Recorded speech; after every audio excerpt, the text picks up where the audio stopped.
Okay. आता आपण structure ॲनालिसिसचा static इनडिटर्मिनसी पाहत होतो, जसं की ट्रस्टचे आपण पाहिली 2D आणि 3D मध्ये पाहिली.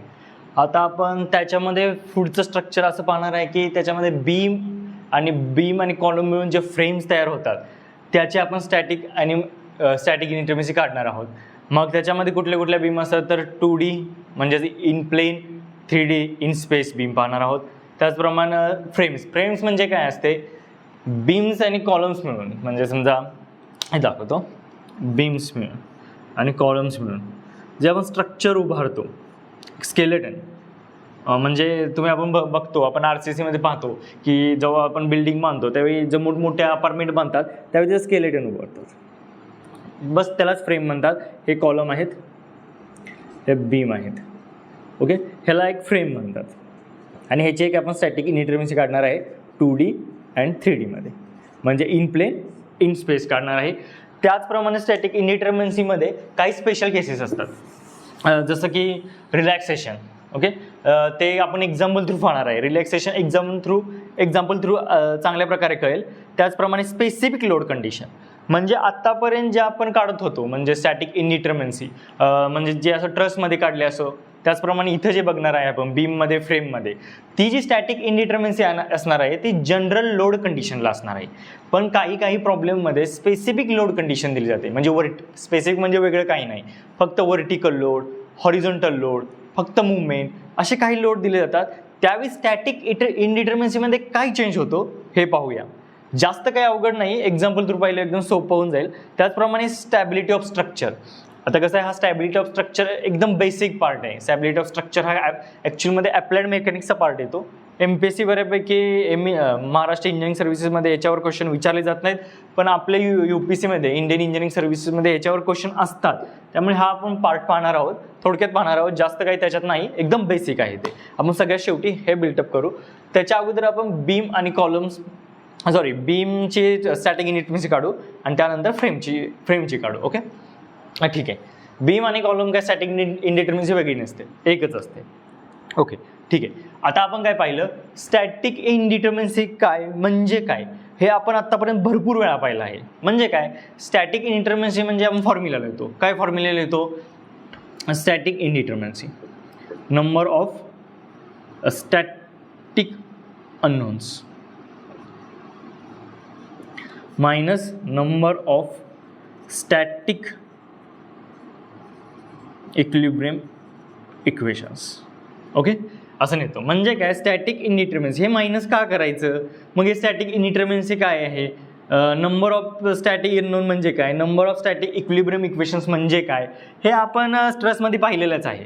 थोडंसं मॉडिफाईड करून आपण बीम आणि फ्रेममध्ये पाहणार आहोत. बाकी त्याच्यामध्ये काही फरक नाही. स्टॅटिक इनडिटर्मिनसीचा थंब फॉर्म्युला समजा हा, की number of static unknown minus number of static equilibrium equations. आता परत आपण पाहू की म्हणजे आपण नक्की काय. Okay, number of static unknowns म्हणजे काय, number of static equilibrium equations म्हणजे काय, ते ट्रस्टमध्ये पाहिलेलं आहे. पण बीममध्ये किती असतात ते, मग स्टॅटिक अननोन कुठले असतात, कोण अननोन असतंय, रिएक्शन असतात. मग अननोन म्हणजे तुम्हाला माहिती आहे, रिएक्शन असतात. त्याचप्रमाणे जर मागचं लेक्चर पाहिलं असेल तर तुम्हाला कळलं असेल की एक एक्सटर्नल अननोन असतात. म्हणजे आपण सॉममध्ये येऊन बघतो की सॉममध्ये आपण काय फाइंड आउट करतो, तर पहिल्यांदा रिॲक्शन फाइंड आउट करतो आणि ॲक्शन आणि रिॲक्शनमुळं जे काही इंटरनल फोर्सेस तयार होतात, का होतात तर बट ऑफ बेस आहे. स्ट्रक्चरचं काम काय आहे, लोड घेणं आणि ते सपोर्ट थ्रू खाली फाउंडेशनला देऊन अर्थला देऊन टाकणं. ओके, पण जो लोड आपण घेतोय, ज्यावेळी आपल्या डोक्यावर काहीतरी ठेवलं जातं त्यावेळी आपल्या बॉडीमध्ये पण काहीतरी इंटरनल फोर्सेस तयार होत असणार ना, अपोज करण्यासाठी. नाहीतर आपल्या जर बॉडीमध्ये इंटरनल अपोजच निर्माण नाही झाला तर आपण कोलॅप्स होऊन जाऊ. तसं स्ट्रक्चरमध्ये काहीतरी इंटरनल अपोज तयार होत असेल त्यालाच इंटरनल फोर्सेस म्हणतात, जे की काय असतात, axle force, shear force, bending movement, twisting movement, म्हणजेच ते इंटरनल फोर्सेस असतात. आणि एक्सटर्नल अननोन कोण असतात, तर बघा आपण सॉममध्ये काय करतो, लो ॲक्शन लावतो आणि रिएक्शन काढतो. म्हणजे रिएक्शन काढतो म्हणजे तो अननोन होता, आणि त्याच्यानंतर shear force, axle force, bending movement, twisting movement, हे सगळं काढतो. म्हणजे ते इंटरनल असतात, कारण का ते आत असतात म्हणून इंटरनल अननोन. रिएक्शन हे सपोर्ट बाहेरून लावतो आणि त्याच्यामुळेच ते रिएक्शन तयार होतात, म्हणून त्याला एक्सटर्नल अननोन असं नाव दिलेलं आहे. ओके, म्हणजे आता फरक काय पडतो, ट्रस्टपेक्षा इथं काय वेगळा फरक पडतो हे आपण थोडक्यात समजून घेऊया. असा सिक्वेन्स असणार आहे बीम आणि कॉलमचा फ्रेमचा. म्हणजे फ्रेम पाहिली जाणार आहे. बीम आणि कॉलिंगपासून फ्रेम तयार होते. 2D 3D बीमची स्टॅटिक इनडिटर्मिनसी काढली जाणार आहे. त्यानंतर बीम नंतर फ्रेमचं लेक्चर होईल आणि स्पेशल कंडिशनमध्ये रिलॅक्सेशन स्पेसिफिक लोड कंडिशन याचे एक्झाम्पल होतील आणि त्याचं स्पेशल लेक्चर होईल. आणि स्टॅब्लिश स्ट्रक्चरचं तर पूर्ण स्पेशल लेक्चर होईल, वेगळंच लेक्चर होईल, कारण का ते पूर्ण एक पाऊण तासाचं तरी लेक्चर आहे.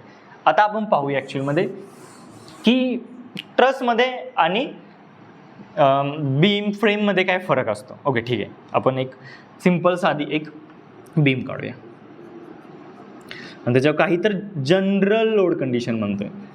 आता जरा तुम्हाला अवेअर राहावे लागेल जनरल लोड कंडिशन, कारण का हळूहळू जसा टॉपिक पुढं जाईल तसं काही कंडिशन्स असतात, त्याच्यानुसार स्टॅटिक इनडिटर्मिनसी बदलते आणि ते आपलं पाहणं गरजेचं आहे.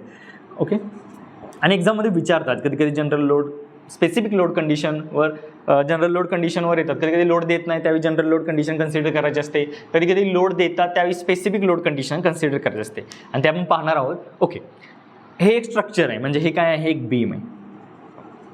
ओके, आणि ह्याच्यावर काहीतरी लोड लागत आहेत. जनरल लोड कंडिशन आहे. म्हणजे जनरल लोड कंडिशन म्हणजे काय, तर सगळ्या डायरेक्शनवरून आपण अझूम करतो की लोड लागत आहेत. ओके, आणि स्पेसिफिक लोड कंडिशन म्हणजे काय, तर एक ठराविक डायरेक्शनमधूनच त्या स्ट्रक्चरवर लोड लागत असतात. आणि जनरल लोड कंडिशन म्हणजे काय, तर कुठल्याही डायरेक्शनवरून लागू शकतात असं ॲझ्युम करतो आपण. ओके ठीक, मग आता ही जनरल लोड कंडिशन आहे, W2 आहे. आता बघूया, आता आपले स्टॅटिक इनडिटर्मिनसी म्हणजे काय आहे. स्टॅटिक इनडिटर्मिनसी इथं लिहून स्टॅटिक इनडिटर्मिनसी, आता शॉर्ट फॉर्म लिहितो कारण का असं number of static unknown. Static का, तर हे लोड बदलत नाहीत, हे काही डायनामिक लोड नाहीत, टाईमनुसार बदलत नाही. जर टाईमनुसार बदलत असते तर ते डायनामिक लोड कंडिशन झाले असते. आपली लोड कंडिशन फिक्स राहते, म्हणून त्यामुळे निर्माण होणारे अननोन्स पण स्टॅटिक असतात, ते बदलत नाहीत, टाईमनुसार बदलत नाही. Static unknowns. मायनस काय आहे, minus number of static equilibrium equations. आणि जी काही निघेल ती आपली काय असेल, स्टॅटिक इनडिटर्मिनसी. म्हणजे काय, स्टॅटिक इनडिटर्मिनसी म्हणजे काय सांगते की असे किती अननोन आहेत जे आपण स्टॅटिक इक्विलिब्रियम इक्वेशन वापरून सोडवू शकत नाही. म्हणजे काय, तर इक्वेशन कमी पडत आहेत त्या अननोनसाठी. ओके ठीक आहे, मग आपण एक कट मारूया.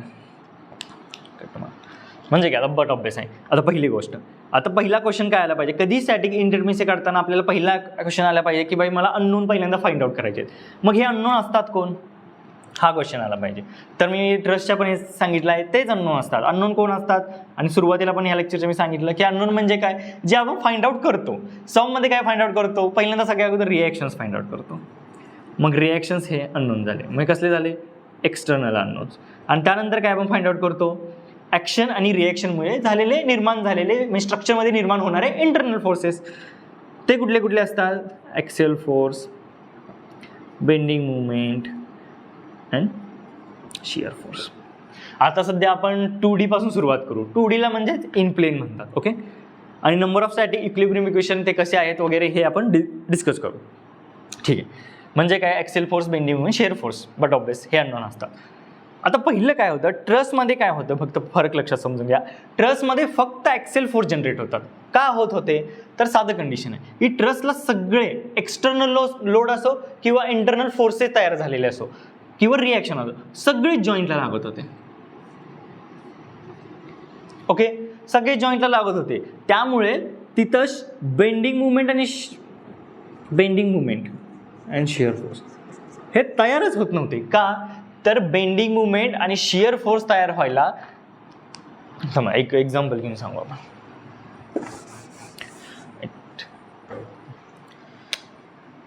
ही ट्रस आहे, एक छोटीशी ट्रस आहे. ओके, एक ट्रस काढू.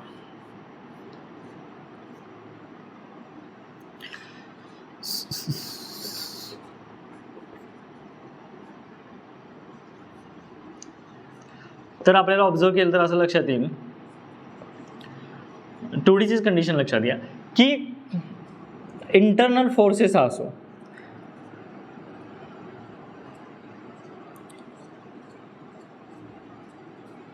किंवा एक्सटर्नल रिॲक्शन्स असो, इंटरनल फोर्सेस असो किंवा इंटरनल रिॲक्शन म्हणून इंटरनल रिॲक्शन असो, ह्या एक्सटर्नल रिॲक्शन असो किंवा लोड असो, कुठे लागत होते? सगळे जॉईंटला लागायचे. ओके, कुठं मध्ये लागत नव्हते.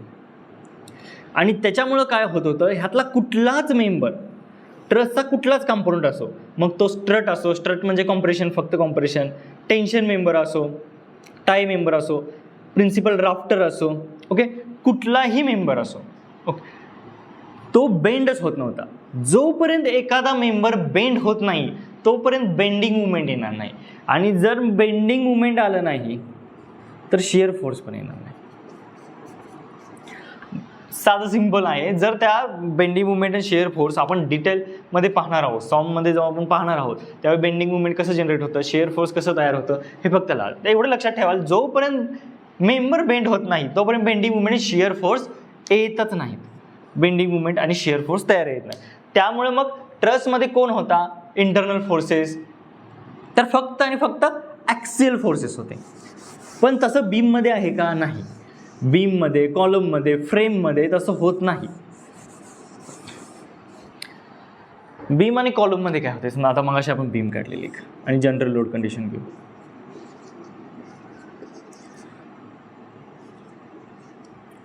ओके, बीममध्ये काय होतंय? बीममध्ये सगळे लोड जॉईंटला लागत नाहीत किंवा फ्रेममध्ये. तर ह्याच्यामध्ये काय लागतात? ह्याच्यामध्ये लोड म्हणजे त्याच्या काय म्हणतात त्याला, हे स्पॅनमध्ये, ओके, त्या मेंबरच्या स्पॅनमध्ये लोड लागतात. हा त्याचा स्पॅन आहे. ओके, तर त्याच्या स्पॅनवर लोड लागत असल्यामुळं ते हे जे मेंबर आहे हा, तर हा मेंबर काय होणार? तर बेंड होणार. कसा होणार बेंड? तर काय वरून लोड लागत आहे समजू, असा बेंड होणार. आणि ह्या बेंड होण्यामुळं ह्याच्यामध्ये ॲक्सियल फोर्स तर असणारच, पण त्याच्याबरोबर शिअर फोर्स आणि बेंडिंग मुवमेंट पण असणार. ओके, म्हणजे काय? तर ॲक्सियल फोर्स बरोबर बेंडिंग मुवमेंट आणि शिअर फोर्स जनरेट व्हायला तुम्हाला तो मेंबर बेंड व्हावा लागतो. हे लक्षात आलं पाहिजे. जसं की तुम्ही समजा टेबलवर मोबाईल ठेवला, तुमचा मोबाईल घ्या आणि तो टेबलवर ठेवा. समजा हा तुमचा टेबल आहे आणि तो मोबाईल टेबलवर ठेवा. तर ह्याच्यामध्ये कधीच तुम्ही लोड जर लावला, समजा नाही लोड लावला आणि त्याच्या युनिफॉर्म वेटवर तुम्ही वेटवर सोडून दिलं, तर ह्याच्यामध्ये कधीच ॲक्सेल फोर्स आणि बेंडिंग मुवमेंट जनरेट होणार नाही. कारण का? ह्याच्या वेटमुळं हा बेंडच होत नाही. ओके, युनिफॉर्मली डिस्ट्रीब्यूट लोड आहे आणि खालून पण रिॲक्शन युनिफॉर्मली डिस्ट्रीब्यूट आहे लागणार. खालून रिॲक्शन युनिफॉर्मली डिस्ट्रीब्यूट लागणार, वरून लागणार युनिफॉर्मली डिस्ट्रीब्यूट लोड आहे. त्याच्यामुळे हा बेंड होत नाही. एवढं जनरल लक्षात ठेवा की जो मेंबर बेंड होत नाही तोपर्यंत त्या मेंबरमध्ये bending movement, shear force generate होत नाही. ॲक्सेल फोर्स जनरेट होऊ शकतो. जसं की आपण ट्रसमध्ये पाहिलं आहे, इंटरनल रिॲक्शन किंवा internal force, bending movement, axle force generate होतो. फक्त ॲक्सेल फोर्स असतो. शिअर फोर्स आणि बेंडिंग मुवमेंट ट्रसमध्ये नसतं. ट्रसच्या कुठल्याच मेंबरमध्ये नसतं. फक्त ॲक्सेल फोर्स असतात. टेन्शन किंवा कॉम्प्रेशन. असं का? तर तो यातले कुठलाच स्ट्रक्चरल मेंबर बेंड होत नाही. सगळे फोर्स जॉईंटला लागतात. ते सगळे जॉईंटचे लोड इंटरनल ॲक्सेल फोर्सेसमध्ये कन्वर्ट होतात. मग तो टेन्शन असेल किंवा कॉम्प्रेशन असेल ते सपोर्टला दिले जातात आणि ते अर्थला देऊन टाकले जातात. तसं मात्र बीममध्ये, फ्रेममध्ये हा लोड सपोर्ट थ्रू अर्थला जर ट्रान्सफर करायचा असेल ह्या स्ट्रक्चर मेंबरला, तर त्याच्यामध्ये 2D मध्ये, जस्ट इमॅजिन 2D मध्ये कुठले कुठले इंटरनल लावतात? कट मारू आपण इथून, दुसऱ्या कलरनं मी कट मारतो. तर 2D मध्ये त्याच्यामध्ये जॉईंटला लागत नसल्यामुळे आणि आणि स्पॅनमध्ये लोड लागत असल्यामुळे, जॉईंटला म्हणण्यापेक्षा स्पॅनमध्ये लोड लागत असल्यामुळे हा मेंबर बेंडही होतोय. त्याच्यामुळं ह्यामध्ये ॲक्सेल फोर्स बरोबर कुठले कुठले फोर्स जनरेट होणार? एक शिअर फोर्स आणि दुसरा बेंडिंग मुवमेंट. आता डायरेक्शन त्याची काही असू शकते, हॉगिंग सॅगिंग असू शकतं, शिअर फोर्स अपवर्ड डाऊनवर्ड असू शकतो, ॲक्सेल फोर्स मी टेन्शनमध्येच दाखवतोय हा, पण तो कॉम्प्रेशन पण असू शकतो. मग आपल्याला फक्त इथं डील काय करायचं आहे, तर कुठल्या इंटरनल अननोन असतात. कारण का आपल्याला काय पाहायचं आहे की नंबर ऑफ स्टॅटिक अननोन्स, त्यातले काय पहिले आहे रिॲक्शन्स अवघड नसते काढायचं, आपण डिटेलमध्ये लेक्चर पाहिलेलं आहे. आणि त्याच्यामध्ये आणखी जर काही सपोर्टच्या स्पेशल कंडिशन असतील तर ते आपण पाहणार पण आहोत. नाहीतर तुम्ही म्हणाल एक स्पेसिफिक दिल्या गायडेड रोलर वगैरे अशा काही कंडिशन दिल्या नाहीत, पण ते एक्झाम्पल थ्रू समजून घेऊ. जसं की आपण स्पेशल कंडिशन ही एक्झाम्पल थ्रू समजून घेणार आहे, त्यामुळं बाकीचं काही डोक्यात घेऊ नका, प्रत्येक पॉईंट कव्हर केला जाईल इथं. आणि दुसरे कुठले अननोन असतात तर एक्सटर्नल झालेले रिएक्शन्स आणि इंटरनल तयार झालेले रिएक्शन्स. इंटरनल त्याला axle force, bending movement, shear force, ह्या पण रिएक्शन्स असतात इंटरनली तयार झालेल्या मेंबरमध्ये. हे पण रिएक्शन्स असतात, फक्त ते एक्सटर्नल सपोर्ट लावले असतात त्याच्यापासून तयार झालेले असतात. आणि आपल्याला नंतर काय फाइंड आउट करायचं आहे, number of static equilibrium equations. Okay, आता आपण जाऊ. म्हणजे तुम्हाला कळालं 2D मध्ये फ्रेम असो किंवा बीम असो किंवा कॉलम असो त्याच्यामध्ये. ओके, आता सध्या आपण बीमचं आणि फ्रेमचं पाहतोय. फ्रेम काय बीम आणि कॉलम पासून बनते, तर त्याच्यामध्ये किती अननोन तयार होतात, बीम असो किंवा कॉलम असो. आणि कॉलममध्ये इसेंट्रिक लोड कंडिशन आपण अज्युम करतोय. ओके, ॲक्सेल लोड कंडिशन कुठंच एक्झिस्ट नसते डिझाईनमध्ये, इसेंट्रिक लोड कंडिशनच असते. तुम्ही आयस कोड कुठलाही पहा, थोडी ना थोडी इसेंट्रिसिटी घेतलेलीच असते. त्यामुळं कॉलम जरी घेतला तुम्ही, ओके, तर त्याच्यामध्ये एक ॲक्सेल फोर्स, आता मी ॲक्सेल फोर्स असं दाखवतो कारण का नॉर्मली कॉम्प्रेशनमध्ये असतो. म्हणून ॲक्सेल फोर्स तयार होईल, एक शिअर फोर्स तयार होईल, तो असा असेल किंवा असा असेल, आणि एक बेंडिंग मोमेंट तयार होईल. म्हणजे इंटरनल अननोन एका मेंबरमध्ये पार्ट वगैरे करू नका, साधं सिंपल एवढं कन्सेप्च्युअल सांगतोय. तुम्ही जर पार्ट परत केलं तर ते अवघड होऊन जाईल. एका मेंबरमध्ये, मग ते बीम असो, कॉलम असो किंवा फ्रेम असो, 2D मध्ये एका मेंबरमध्ये किती अननोन असतात तर 3. आणि ते माहीत पाहिजे कुठले असतात, नाहीतर फक्त पाठ करून काही फायदा नाही. ॲक्सेल फोर्स, शिअर फोर्स आणि बेंडिंग मोमेंट. तुम्हाला क्लासवाले किंवा इतर कोणीही सांगेल की कट मारा, कट वगैरे का मारायचं, ह्याचं लॉजिक तुम्हाला कळालं पाहिजे. नाहीतर हां कट मारायचं, 3 करायचं, ओके झालं. मग मला सांगा, जर एका मेंबरमध्ये 3 इंटरनल अननोन असतील तर एम मेंबरमध्ये किती इंटरनल अननोन असतील, एम मेंबर आहेत, एम. एका मेंबरमध्ये 3 असतील तर एम मेंबरमध्ये बट ऑब्वियस 3 असतील, 3M. मग तुम्हाला भरपूर जण सांगतील कट मारा, 3C करा, किंवा मेंबर मोजा, 3M करा. पण 3 का करता हे तुम्हाला कळालं पाहिजे, हे मी तुम्हाला इथं सांगतोय. कारण का त्याच्यामध्ये 2D मध्ये एका मेंबरमध्ये ॲक्सेल फोर्स, शिअर फोर्स आणि बेंडिंग मुवमेंट, एक ॲक्सेल फोर्स, एक शिअर फोर्स आणि एक बेंडिंग मुवमेंट असतो. तुम्ही कधी तर 2D डायग्राम काढा आणि कळेल तुम्हाला. एक ॲक्सेल फोर्स, शिअर फोर्स आणि बेंडिंग मुवमेंट. आत्ता आपण सध्या 2D बीमवर फोकस करू. ओके, आता हे झाले इंटरनल अननोन. ओके, एका मेंबरमध्ये 3 असतात. एक्सटर्नल अननोन कोण असतात तर एक्सटर्नल अननोन रिएक्शन असतात. एक्सटर्नल अननोन कोण असतात तर रिएक्शन मोजणं आपण शिकलेलं आहे. फिक्स असेल 2D मध्ये तर 2D मध्ये तर 3 रिएक्शन असतं. कुठलं तर एक हॉरिझॉन्टल रिएक्शन HR, VR फिक्समध्ये, आणि एक मुवमेंट रिएक्शन, कारण काही तर स्लोप पण नसतो, आपण ते पाहणार आहोत डिटेलमध्ये. 2D मध्ये 3 अननोन असतात अननोन रिएक्शन. 2D मध्ये फिक्सला, हिंजला किती असतात 2D मध्ये 2 असतात. रोलरला किती असतात 1 असतात. रोलरला किती असतात हे सगळं आपण त्या रिअल लेक्चरमध्ये पाहिलं, त्यामुळे मी परत तेच नाही सांगणार. 1 असतात. हिंजला किती असतात तर 2 असतात, एक अशी आणि एक सरकसली. ओके, हे आपण मी इथे सांगणार नाही, कारण रिॲक्शन म्हणून काही फार अवघड नाही. म्हणजे आपल्याला कळालं नंबर ऑफ स्टॅटिक अननोन्स. एक असतात एक्सटर्नल रिॲक्शन्स, दुसरे असतात इंटरनल रिॲक्शन्स. हे पण रिॲक्शन्स असतात, पण हे इंटरनली मेंबरमध्ये डेव्हलप झालेले असतात लोडला अपोज करण्यासाठी.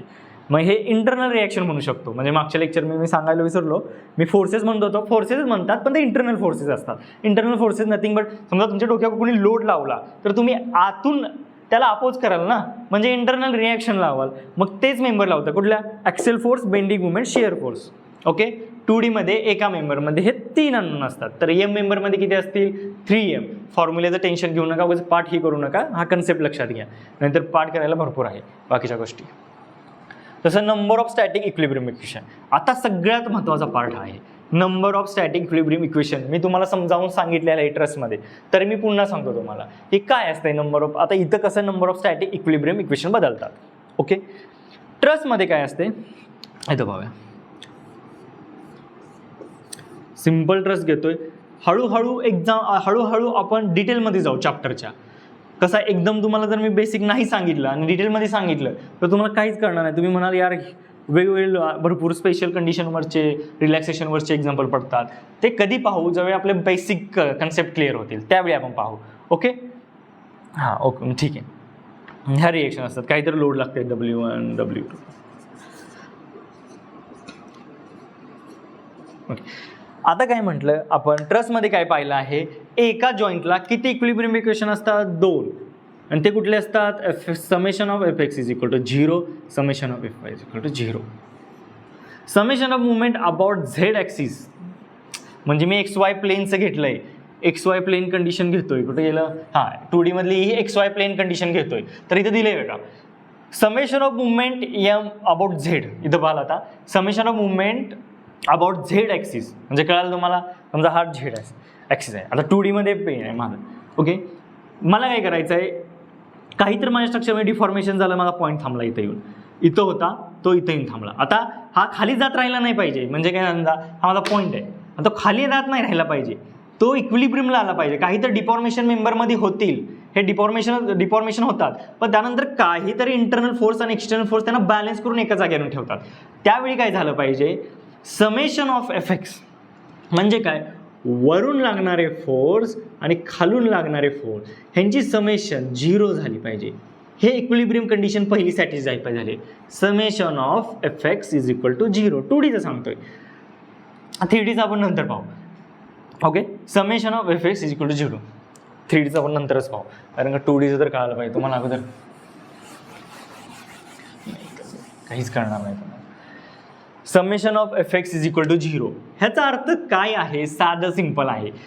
तो जो पॉईंट आहे डिफॉर्मेशन, समजा इथं होता तो पॉईंट, काहीतरी डिफॉर्मेशन होऊन तो मेंबरमध्ये इथं आला, पण आता इथं आल्यानंतर म्हणजे कसं समजा जसं इथं मी हे माझं स्ट्रक्चर आहे, इक्विलिब्रियम म्हणजे भरपूर जणांचा गोळ होतो. इक्विलिब्रियम त्यांना वाटतं हाय तिथंच थांबलं पाहिजे. नाही, हाय तिथे कसं थांबल, लोड लावल्यावर काहीतरी डिफॉर्मेशन होईल ना. आता समजा हा पॉईंट इथं आला, हा पॉईंट बी इथं आला आणि तो इथं होता. आता इथं आल्यानंतर तो असं खाली जात राहिला नाही पाहिजे किंवा वर जात राहिला नाही पाहिजे. आपण खालून लोड लावला तर तो वर नाही जात राहिला पाहिजे, नाहीतर तो कधीच इक्विलिब्रियमला येणार नाही. आणि जर इक्विलिब्रियमला आला नाही तर आपण कधीच सॉम आणि स्ट्रक्चर अनालिसिस शिकू शकत नाही, कारण का त्याची बेसिकच कंडिशन आहे की सगळे स्ट्रक्चर इक्विलिब्रियमला असतात.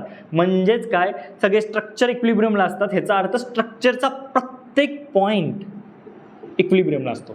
आता इक्विलिब्रियममध्ये हा गपलत नाही करून घ्यायची की इक्विलिब्रियम म्हणजे इथंच थांबतो, नाही. त्याच्या डिफॉर्मेशन झाल्यानंतर ते एक इक्विलिब्रियम कंडिशन अटेंड करतात. स्टॅबिलिटी ऑफ स्ट्रक्चरमध्ये ह्याच्याबद्दल आपण डिटेलमध्ये बोलू, तुम्हाला इथं एकदम कळून जाईल. पण इथं आपण पाहूया. ओके. म्हणजे काय, आता इथं आल्यानंतर ते खाली पण जात नाहीत, वर पण जात नाही. समजा मी वरून लोड लावला आहे तर खाली आलेत, काहीतरी वरून लोड लावला आहे मी ह्या स्ट्रक्चरवर, तर ते आता खाली बीम आली, डिफॉर्म झाली.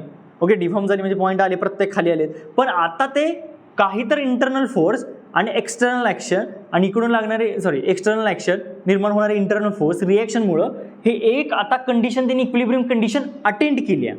ही न्यू इक्विलिब्रियम कंडिशन, आता हे फार डिटेलमध्ये होतं आहे तरी पण तुम्हाला सांगतो, कन्फ्युजन होतं, इंटरव्ह्यूला विचारतात. न्यू इक्विलिब्रियम कंडिशन अटेंड केली आहे म्हणजे काय, आता इथले सगळे पॉईंट इक्विलिब्रियमला आहेत. ओके. इथले सगळे पॉईंट आता इक्विलिब्रियमला आहेत.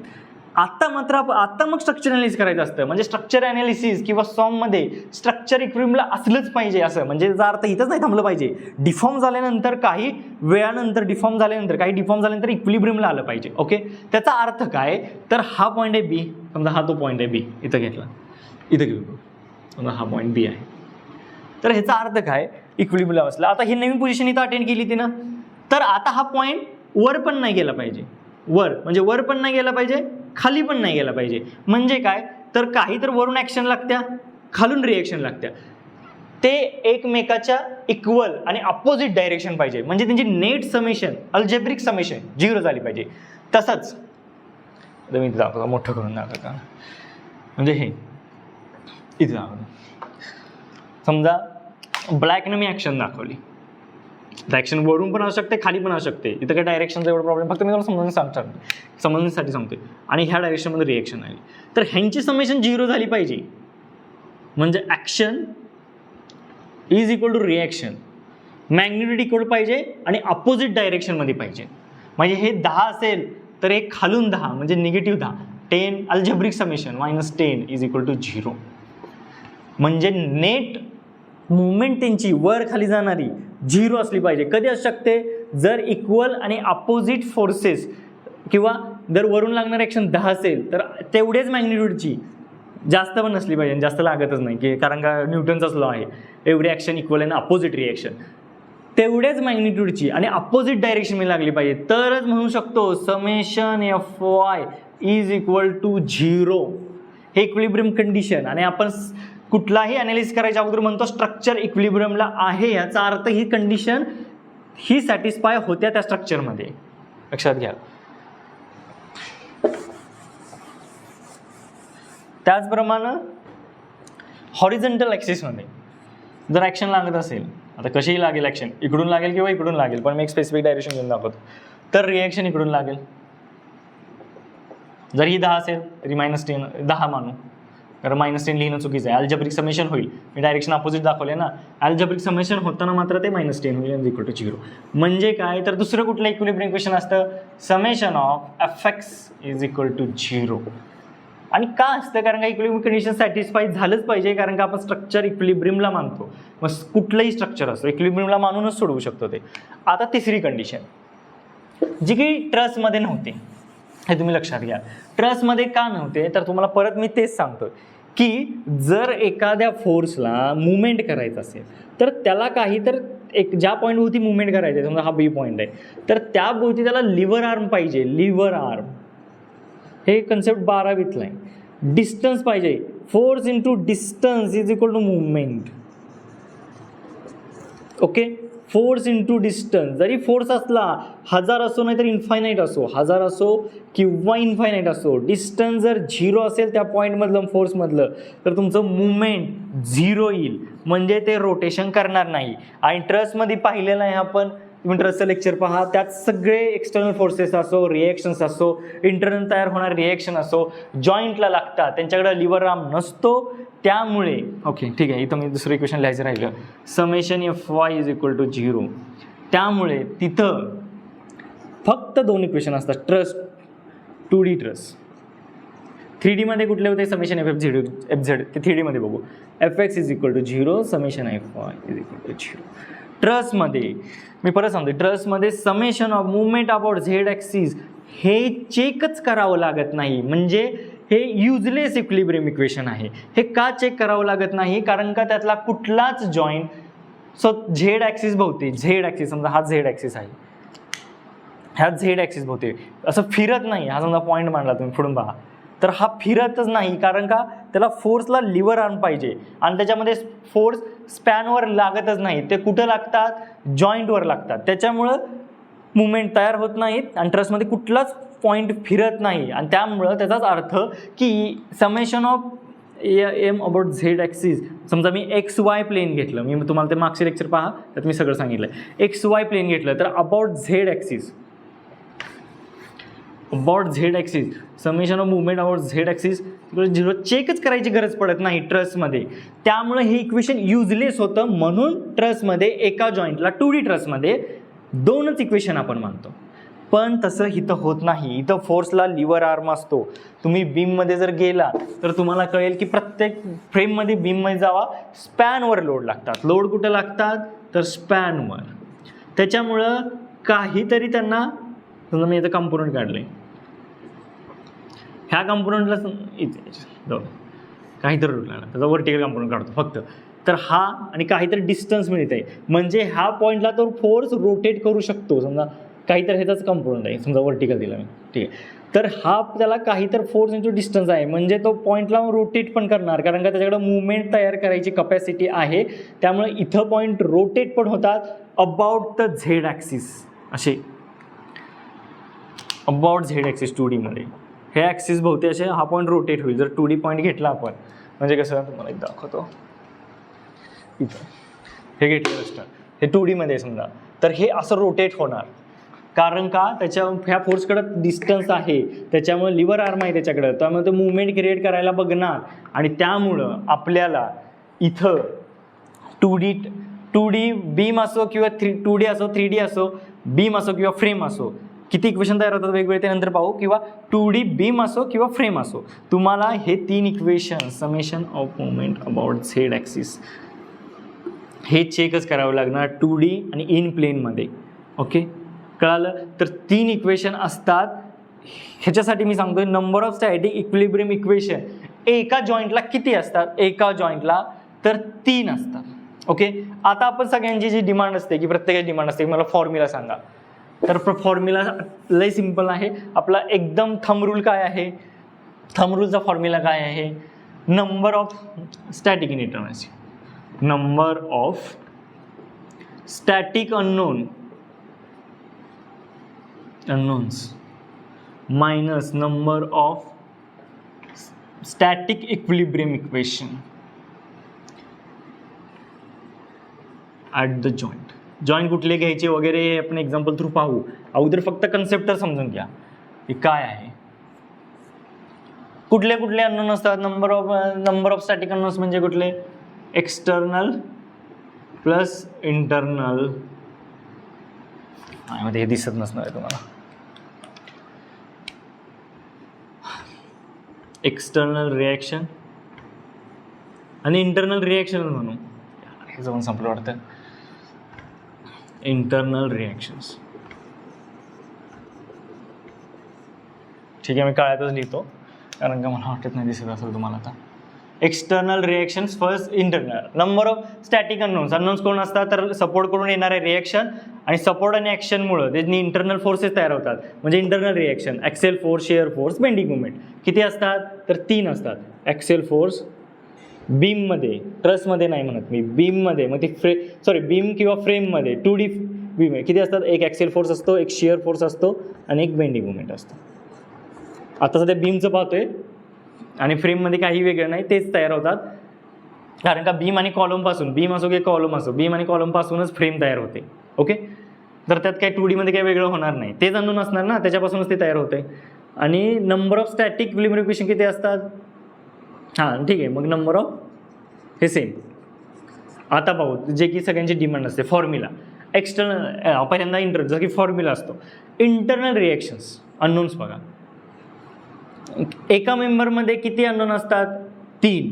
तर एम मेंबरमध्ये किती असतील, 3M प्लस अजून कोण आहे, हे इंटरनल अननोन झाले. एक्सटर्नल अननोन कोण असतात, तर reaction, number of reactions me R मानतो, मायनस एका जॉईंटला किती इक्विलिब्रियम इक्वेशन्स असतात बीममध्ये किंवा फ्रेममध्ये. 2D बीममध्ये हे सगळं 2Dचं चालू आहे सध्या, 2D बीममध्ये किंवा 2D फ्रेममध्ये. फ्रेमचं नंतरच पाहू, बीम पाहू.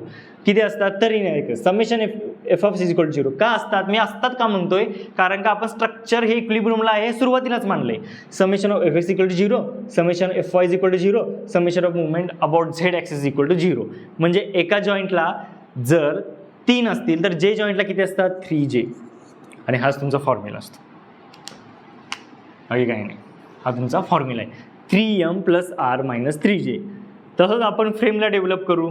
ओके, 2D 3D बीमला पण डेव्हलप करू थ्रू 2D 3D. फक्त हा लक्षात आलं पाहिजे, फॉर्म्युला पार्ट करू नका. अजून ह्याच्यातून रिलॅक्सेशन वगैरे मायनस असतात, त्याचे स्पेशल आपण एक्झाम्पल पाहून थ्रू करणार आहोत, एक्झाम्पल थ्रू आपण करणार आहोत. ते काही एवढं अवघड नाही समजून घेतलं तर. मी काय म्हणतोय, फॉर्म्युले पार्ट करू नका. तुम्ही जर फॉर्म्युले पार्ट करायला लागला तर त्याचा अर्थ जर तुम्हाला नाही समजला तर तुम्ही कितीही एक्झाम्पल सोडवा, जर आयोगानं एखादं एक्झाम्पल फिरवून टाकलं तर ते तुम्हाला कधीच सुटणार नाही, कारण का आयोगाला माहीत असतं सगळं गाव पाठ करून आलं हे फॉर्म्युले. 3M plus R minus 3J. आयोगाला एवढं तर अक्कल आहे की भाई हे सगळे गाव फॉर्म्युले पाठ करून आले, आता आपला आयोग एवढा अवघड टाकत नाही म्हणून, पण जेव्हा टॉपर जागा वगैरे कमी असतात त्यावेळी तुम्हाला फक्त फॉर्म्युले पाठ करून काही उपयोग नाही. आयोगाला डोकं असतं, आयोग विचार करतं की पोरं हे फॉर्म्युले सगळे पाठ, कारण पेपर सेटर आयोग नसतो, एक टीचरच असतो, त्याला माहीत असतं सगळे पोरांनी हे फॉर्म्युले पाठ केलेत, म्हणून फॉर्म्युले पाठ करू नका, त्याच्या मागचा कन्सेप्ट पहा. ओके, मला एवढंच सांगायचं, जास्त काय मी लेक्चर देत नाही त्याच्याबद्दल. हे 2D बीमचं झालं. सेम आहे 3D बीमला, फक्त ते इक्विलिब्रियम इक्वेशन्स इंटरनल अननोन्स किती असतात हे पाहू, 2D फ्रेममध्ये पाहू, 3D फ्रेममध्ये पाहू. हे फास्ट लेक्चर होतील, कारण काय ह्याच्यात काहीच नाही. तुम्ही ट्रस्टचे लेक्चर पहा, त्याच्यामध्ये तुम्हाला डिटेलमध्ये सांगितलं आहे. त्याचमुळे सपोर्ट रिएक्शन पण सांगितलेले आहेत की कशा डेव्हलप होतात, इंटरनल अननोन कोण असतात, त्याच्याबद्दल एक ते अगोदर पण एक लेक्चर झालेलं आहे. ओके, त्यामुळे मी इथं फास्ट घेतोय. याचा अर्थ असं समजू नका तुम्ही जर डायरेक्ट ह्या लेक्चरवर जम्प केलं तर तुम्हाला काही कळणार नाही. तुम्ही मागचे लेक्चर पाहिलेच पाहिजेत. ठीक आहे. आणि त्याच्यानंतर असं सांगायचं होतं की हां ठीक आहे, ओके, थँक्यू.